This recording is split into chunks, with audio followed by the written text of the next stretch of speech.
When I was a kid, my first nerdy hobby, first kind of like real gaming thing that I got into was Magic the Gathering. And this was back in grade 5.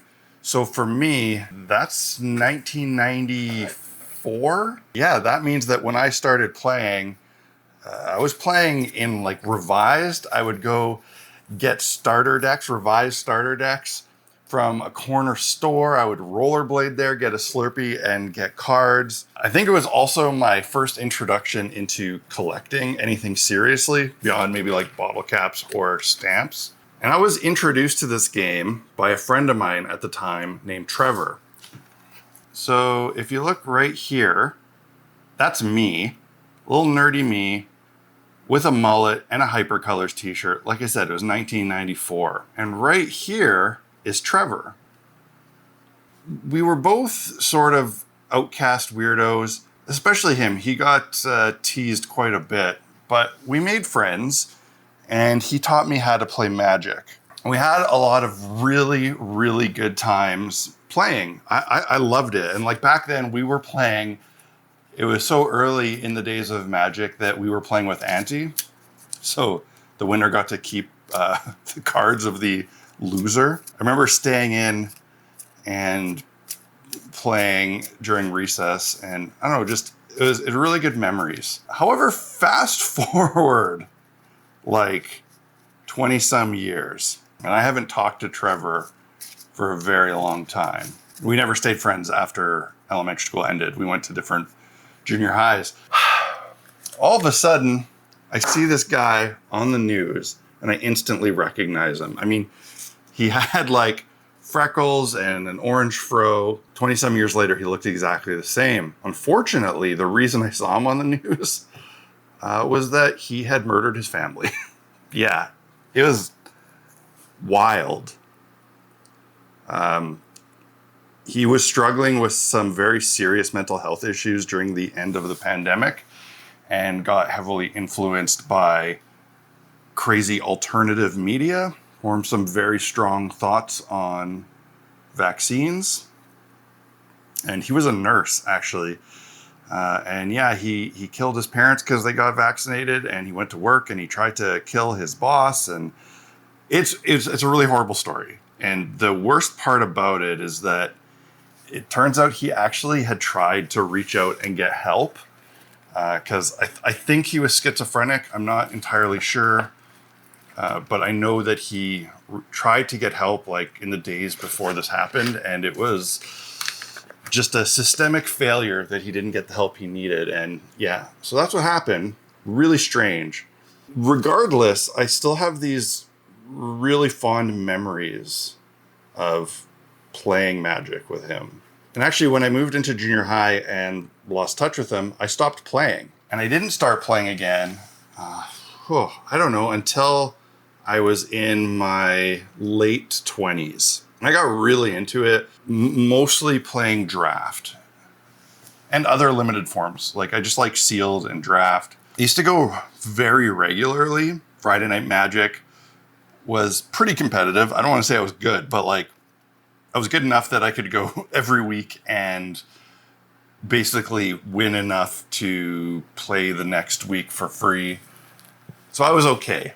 That was the last set that I drafted was Cons of Tarkir, which I looked up, and that was, now I forget. Shoot, what was it? I think it was 2014 is what it was. So 11 years ago, it was when I stopped going. And I stopped going because we had a daughter, a newborn baby, and I certainly was not going to abandon my wife on Friday nights to go play a dumb card game with a newborn.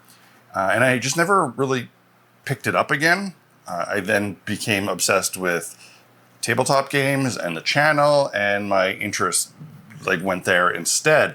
And always in the back of my mind for the past 10, 11 years, whatever it is, I've been thinking about Magic. Every time I'm reminded of it, I miss it. Like I love everything about it. I love the collecting. I love the cards. I like opening packs. I love the layers of complexity and how the mechanics work. I would say it's probably the best game ever created. It's it's just so good.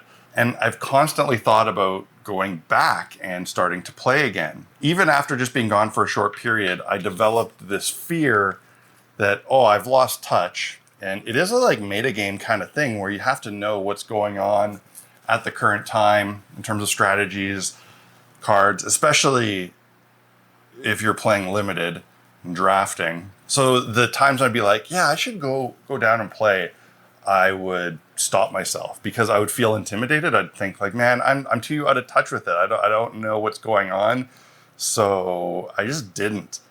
And as time progressed, every time I thought that, it actually got worse, right? The farther along I got, the more I felt I was out of touch. But lately it's been really getting to me. I've been looking for social outlets and things to do outside of my regular kind of hobbies. And I very much want to return to playing Magic. So I had to get over this hang up, this fear of being too far behind and out of touch and being scared of like going to gaming store and playing and just getting destroyed or, well, not even getting destroyed. I don't really care about losing, but just feeling like a dummy because like I don't know how things are working. And I know sometimes with Magic, it can be frustrating if you're playing against somebody who is totally lost and you're there to like seriously play. But I know that most people are good people and are encouraging and like just having more people playing. So I decided I really do have to go back and start. But I can't go in blind. So I decided that I'm going to relearn by playing MTG Arena online. And for the past week, in spare moments here and there, I have been playing online and it came back very quickly. Like the mechanics did come back quickly and the strategies and stuff. It was like riding a bike. I'm totally lost on the current set and interactions and cards and stuff, but I'm getting there. Winning as much as I'm losing. I'm, each game remembering just the strategies and learning the new set.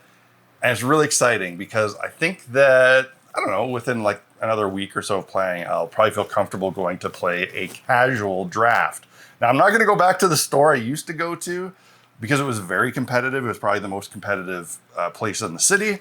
So I'm going to try to find a more casual draft. So if anyone knows in Winnipeg where that might be, that's probably where I should go check out. In another timeline, I would have loved to use this to reconnect with an old childhood friend and maybe find them and say, hey, what's up? Let's play that game we used to play. But obviously, that's not going to happen. So just appreciate times you had with people. And if there's a hobby or an interest that for some reason you've walked away from and you were missing, try to get back into it. Because some people don't have that opportunity.